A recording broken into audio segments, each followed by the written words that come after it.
고백합시다. 작은 일에 순종하고 충성하라. 작은 일에 순종하고 충성하라. 아멘. 작은 일에 순종하고 충성하라.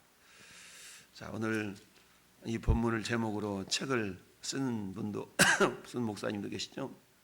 꿈꾸는 자가 오는도다 라는 그런 제목을 가지고 제가 쓰신 목사님도 계시는데, 꿈꾸는 자가 온다. 꿈꾸는 자. 우리의 꿈은 뭡니까? 어떤 꿈을 꾸고 사는가? 이 몸의 소망 무해인가?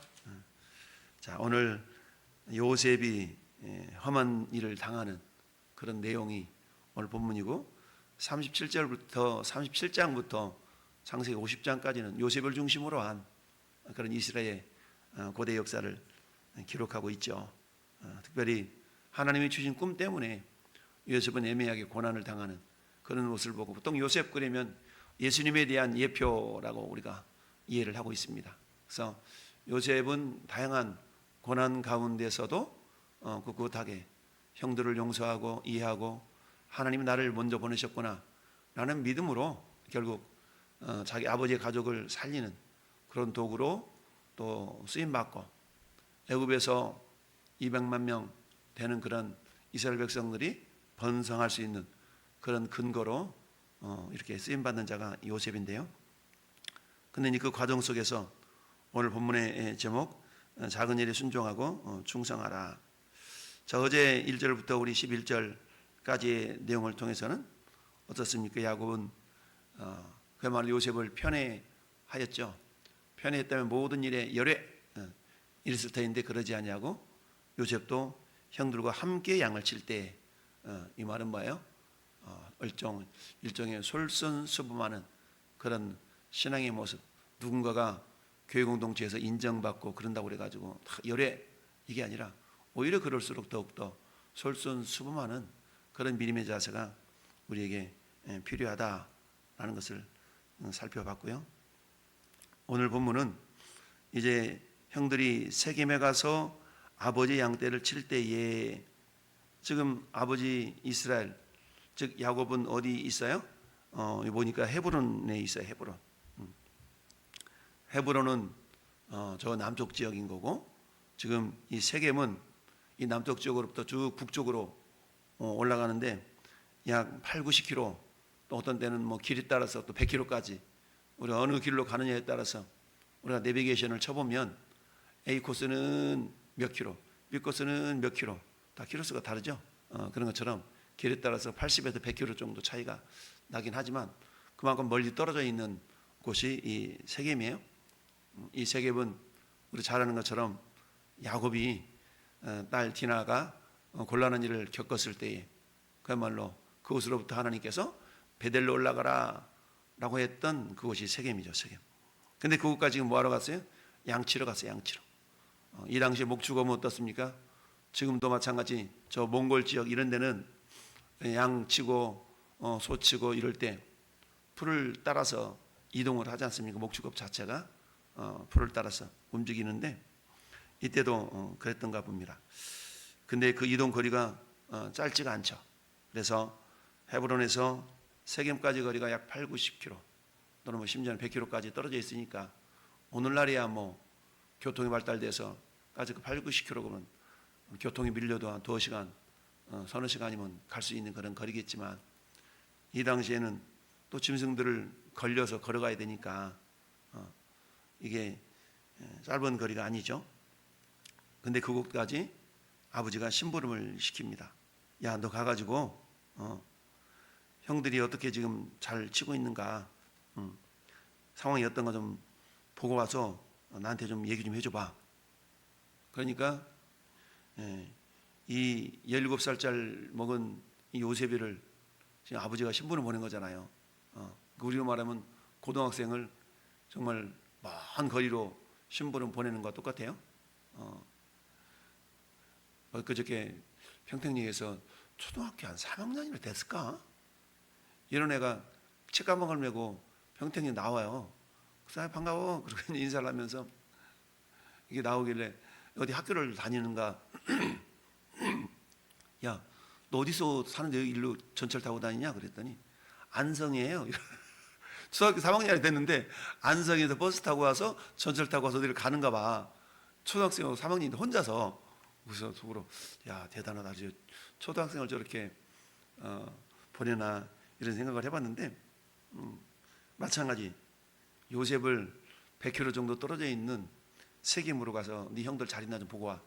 이렇게 신부를 보내는 이 아버지의 모습, 이 모습을 보면서 근데 요셉이 어떻게 대답해요? 아버지 그거 너무 멀잖아요. 그거 어떻게 갔다 오라고. 가다가 내가 정말 길 잃으면 어떡하려고. 안 돼요. 못해요. 싫어요. 이러지 아니했더니 아니하고 뭐라고 해요? 그를 헤브론 골짜기에 보내니 그가 세겜으로 가니라. 보내니 가니라. 이 속에는 뭐가 있어요? 순종이라는 단어가 담겨져 있죠. 물론 이 일이 작은 일이면 작은 일이고 큰 일이면 큰 일일 수가 있죠. 아버지에게는 작은 일이겠지만 요셉의 입장에 본다면 이게 큰 일이겠죠. 100km 되는 거리를 걸어서 아버지가 나귀 한 마리 들려줬을지도 모르지만 그걸 타고 100km를 간다고 생각해 보세요.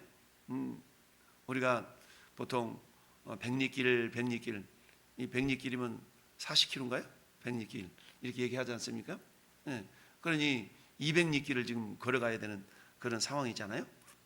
그러니까 가다가 15절 말씀 보니까 세겜으로 갔네. 근데 어떤 사람은 그를 만난즉 그가 들에서 방황하는지라. 그 사람이 그에게 물으리되 내가 못 찾냐? 분명히 세겜에 형이 있다 그랬는데 형들이 있다 그랬는데 아무리 이리저리 둘러봐도 찾아봐도 없는 것 같으니까 헤매고 있잖아요. 그랬더니 요셉이 말하기를 내가 내 형들을 찾아오니 청하건대 그들이 양치는 곳을 내게 가르쳐 주소서. 물론 이리 생겼고 저리 생겼고 설명을 쫙 했겠죠. 그랬더니 그 사람이 이르되 그들이 여기서 떠나느니라. 내가 그들의 말을 들은즉 도단으로 가자 하더라 하니라. 요셉이 그 형들의 뒤를 따라서 가서 도단에서 그들을 만난지라. 그러니까 지금 형들을 만나기 위해서 헤브론에서 세겜까지 가야 됐고 또 세겜에서 다시 도단까지 가야 됐고 세겜에서 도단까지는 약 30여 킬로 떨어져 있어요. 그러니까 전체적으로 말하면 약 100km 이상을 지금 가서 만난 겁니다. 여기서 100km면 어디까지 가야 돼요? 장로님, 저 남쪽으로 가면 100km 어디까지 가야 돼? 대전이 70km 어디까지 가야 돼? 100km면 좋죠? 더 가야 되나? 아무튼 그 거리를 걸어서 혹은 나귀 타고 이렇게 가야 되니까 오늘날처럼 내비게이션이 있어가지고 딱 찍어서 쭉 가면 좋겠지만 이리가 저리가 그때 표지판이 제대로 있었겠어요? 그래도 어때? 꾸역꾸역 아버지 말씀을 순종해서 이렇게 지금 가고 있는 모습을 봅니다. 그러면 어때요? 가다 말고 세금생이 갔더니 없어. 그러면 도더라고. 아버지 못 만났어요. 이럴 수도 있었을 텐데 그러지 않고 꾸역꾸역 또 찾아서 이렇게 도단까지 갑니다. 야, 갔더니 저기 보니까 형들이 정말 있어. 얼마나 반가웠겠어요? 요셉은 반가운 마음에 아마 달려갔을 수도 있었어요. 근데 그 모습을 보니 형들은 어때요? 야, 동생 온다, 반갑다 이래야 되는데 그러지 않고 야야 저기 꿈꾸는 놈 온다 저놈 저거 꿈꾸는 자식 온다 저거 이러면서 뭐 하는 거예요? 그를 죽여 한 구덩이에 던지고 우리가 말하기를 악한 짐승이 그를 잡아먹었다 그러자. 그러면서 어때요? 그 꿈이 어떻게 되는지를 우리가 볼 것이니라 하는지라. 그 꿈이 사람의 꿈은 그야말로 세상말로 개꿈이었다면 그저 그냥 흐지부지 사라지고 말 터인데 그 꿈은 하나님이 주신 꿈이기 때문에 하나님은 당신이 주셨던 그 비전, 그 꿈을 반드시 성취시켜 나가시는 분이다. 즉 인생의 주관자가 누구라는 얘기예요? 하나님이시라는 얘기죠. 그 하나님이 요셉을 통해서 그 꿈을 이루어가기를 원하신다는 사실인데, 자, 첫 번째 우리 읽어본 17절까지의 상황은 어때요? 아버지 야곱의 심부름을 이렇게 부여받은 요셉이 어때요? 순종하는 모습. 그 순종의 모습에는 뭐가 있어요? 어려움이 있죠. 100km 되는 길, 또 30km 되는 길, 그 길을 걸어서 가시가 찔리고 무릎팍이 까지고 아마 그러지 않았겠어요? 근데 그 길을 꾸역꾸역 갔다는 얘기입니다. 뭐 때문에? 아버지의 뜻 때문에. 아버지의 뜻 때문에. 이 모습은 마치 예수 그리스도께서 우리 온 인류의 죄를 다 짊어지시고 십자가에 다 짊어지시고 골고다 언덕길을 가시는 그 순종의 모습. 이 순종의 모습이 누구의 모습? 지금 요셉의 모습에 투영되고 있다. 그래서 요셉을 예수 그리스도의 예표라고 말하고 있죠. 투덜대지 아니하고 불평하지 아니하고 자기에 맡겨온 일을 최선을 다해서 지금 잘 감당하고 있는 것을 봅니다. 여러분, 우리가 마태복음 25장의 달란트 비유나 누가복음 19장의 문화 비유를 통해서 말씀하고 있는 게 뭡니까? 네가 작은 일에 충성했구나. 충성했구나. 근데 여러분, 충성이 이루어지기 전에는 절대적으로 순종이 없이는 충성이 안 되잖아요. 그러니까 순종과 충성은 뗄래야 뗄 수가 없는 그런 단어 아니겠습니까? 늘 말씀드리듯이 충성의 기본은 그 자리에 있는 거거든요. 요셉 어디 있어? 먼 곳에 심부름 시키라고 요셉을 찾았더니 맨날 들로 산으로 도망 다니고 놀러 다니고 이래봐. 자기 일 바쁘다고. 야, 아버지가 뭔가 좀 심부름 시키려고 하는데 어딨냐? 안 보이는데요? 이러면은 일을 시킬 수가 없죠. 요셉 어디 있어? 아빠 나 여기 있어요. 그래. 항상 스탠바이. 언제든지 주님이 뭐라 하시면 행할 수 있는 그런 상태. 우리 예수님도 역시 마찬가지죠. 우리 예수님 이 땅에 오신 이유는 아버지의 뜻을 행하려 오셨다라고 그랬어요. 아버지의 뜻을 철저하게 이루셨던 주님. 마지막 테텔레스타이를 외치시면서 다 이루었다라고 말씀하셨지 않습니까? 예수님은 성부 아버지 하나님의 뜻을 이루시는 데 있어서 어떤 상황 속에서도 안 된다 못 된다 이러지 아니하시고 내 온대로 마옵시고 아버지 온대로 되기를 원하나이다 라고 마지막 십자가에서 그 길을 또 안수하셨던 걸 봅니다. 요셉이 이처럼 예수 그리스도의 예표로 나타나고 있는 것은 그런 데에 있는 거죠. 먼 거리를 아버지 말씀에 순종해서 그 일을 잘 이루어내고 있다는 얘기죠. 충성 충자 가운데 중 마음심, 그 마음 중심엔 항상 언제든지 어때? 정성성 말씀 언변에 이룰 성자 아니겠어요? 항상 그 마음 중심에는 우리 아버지 말씀이라면 내가 이루어드려야지 라는 마음이 있었어요. 그러니까 순종과 충성은 뗄래야 뗄 수가 없다라는 얘기입니다. 그러니까 어때요? 항상 그 자리에 지근거리에 있는 거죠. 그래서 요셉 어디 있어? 아빠 여기 있어요. 항상 지근거리에서 우리 신앙생활이 주님이 뭐라 말씀하시면 항상 갈 수 있는 이런 믿음의 상태가 될 수 있어야 된다는 얘기죠. 그래서 이처럼 순종과 충성, 작은 일에 순종하며 충성하는 성도, 이런 성도를 우리 주님이 기뻐하실 수밖에 없다라는 얘기입니다. 18절부터 24절까지의 상황은 어떻습니까? 정말 위기에 봉착한 이 요셉을 하나님께서 어떻게 보호하시는가에 대한 내용이죠.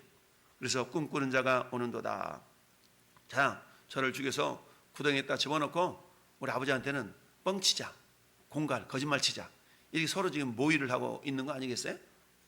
그러면서 이것을 다 보는데 그래도 장남이라고 르벤이 듣고 요셉을 그들의 손에서 구원하려 하여 이르되 우리가 그의 생명은 해치지 말자. 야, 그래도 죽이기까지 하는 건 좀 너무하지 않냐? 그냥 구덩이에다 그냥 넣어놔서 고생 좀 하게 하고 이렇게 하자. 이렇게 말을 했어요. 근데 이는 그가 요셉을 그들의 손에서 구출하여 아버지에게로 돌려 보내려 함이었더라. 자, 요셉의 형들에게 이름에 형들이 이제 어때요? 요셉의 옷을 벗기고 채색 옷을 뺏기고 그들 잡아가지고 구덩이에 던져넣었어. 근데 성경 뭐라고 말씀해? 그 구덩이가 빈 것이라. 만약에 근데 그 구덩이는 물이 가득 찼더라. 이렇다면 그랬을 텐데, 근데 그 구덩이는 빈 것이라 물이 없었더라 라고 복선을 이렇게 깔고 있는 것을 봅니다. 이어서 우리가 25절부터 28절까지 상황은 누가 나와요? 유다가 나오죠. 결국 요셉을 살리려고 했던 자는 장자였던 루벤과 그 다음에 유다가 나오죠. 이처럼 생명을 살리려고 했던 이 루벤, 유다는 나중에 애굽에서 그야말로 자기 동생 베냐민을 데려올 때도 헌신적인 모습을 보인 자가 유다잖아요. 이런 것을 보면서 결국 유다 지파를 통해서 메시아인 예수 그리스도가 오시는 걸 봅니다. 생명을 존귀하게 여길 줄 아는 이런 어떤 사람의 모습은 예표하고 있는데요. 어쨌든 루벤은 자기가 장자로서 그래도 내가 장자인데 라는 그런 물론 그런 모습을 통해서 어때요? 나중에 장자의 명분 요셉에게로 넘어가기는 하지만 그래도 내가 장자인데 라고 하면서 책임의식을 가지고 동생을 보호하려고 하는 그런 모습을 우리에게 보여주고 있는 겁니다. 이것은 루벤이 장자이기 때문에 내가 지켜야지 이런 개념보다는 하나님은 택하신 백성들을 친히 지키시고 보호하신다라는 의미로 우리가 해석할 수가 있습니다. 따라서 저는 여러분들 하나님 택하시고 택한 백성인 우리를 하나님은 어때요? 천국에 이를 때까지 우리 하나님께서는 뭐 하신다? 우리를 지켜주신다라는 사실입니다. 따라서 우리는 이 말씀을 기억하면서 그치 첫 번째 우리 하나님은 우리에게 주신 사명들을 어찌하든지 최선을 다해서 충성하고 순종하는 그런 어떤 믿음의 모습들이 보여져야 될 것이죠. 뿐만 아니라 하나님께서 계시록 2장 26절 부하들아 교회에 주셨던 말씀에는 이렇게 기록하고 있어요. 이기는 자와 끝까지 내 일을 지키는 자에게 만국을 다스리는 권세를 주리니. 끝까지 내 일을 지키는 자. 여러분 우리가 냄비 같은 신앙, 돌솥 같은 신앙 뭐 가끔 비유하잖아요. 냄비처럼 후루루 이렇게 끌어올랐다가 그냥 푹 식어버리는 그런 신앙이 아니라 그야말로 돌솥에 밥을 다 푸고 그냥 냉수를 부어도 나중에 맛있는 누룽지를 끓여낼 수 있는 그런 진득한 그런 신앙의 모습이 우리의 모습이기를 하나님은 원하시는 것이죠. 그런데 이런 것들은 어때요? 내 힘으로는 어때? 냄비처럼 후루루 끌어올 수도 있어. 그러나 지속적이라는 것은 내 힘이 아니죠. 그래서 누가 봉사하려면 하나님이 공급하시는 힘으로 하는 것 같이 하고 라는 말씀이 필요하죠. 그래서 주님 우리에게 항상 성령 충만함을 받아라, 성령으로 충만하라 라고 말씀하고 있죠. 그래서 어때요? 충성이라는 그런 모습도 성령의 열매 아니겠습니까? 성령이 아니고서는 행할 수가 없다. 따라서 오늘 한날도 우리에게 성령 충만함을 사모하고 성령 충만은 곧 말씀 충만이요 기도 충만임을 기억하고 주님 말씀하시면 내가 나아가리라, 주님 뜻이 아니면 내가 멈춰서리라 라는 순종의 자세와 충성의 자세, 사람의 의를 그리스도 일꾼이요 하나님의 비밀을 맡은 자들로 여길지어다 맡은 자들이 구할 것은 충성이니라 라는 고린도전서 4장의 말씀처럼 오늘 한날도 주님 말씀 앞에 겸손히 주님 뭐라 말씀하시든지 주님 그래 내가 여기 있나이다, 주님이 찾으실 때에 내가 여기 있나이다 고백했던 이사야 선지자처럼 언제든지 주님이 우리를 사용하시고자 할 때에 지근거리에서 주의 말씀을 붙잡고 순종하여 하나님의 영광의 도구로 쓰임받는 복된 인생들이 되기를 예수님의 이름으로 축원합니다. 아멘.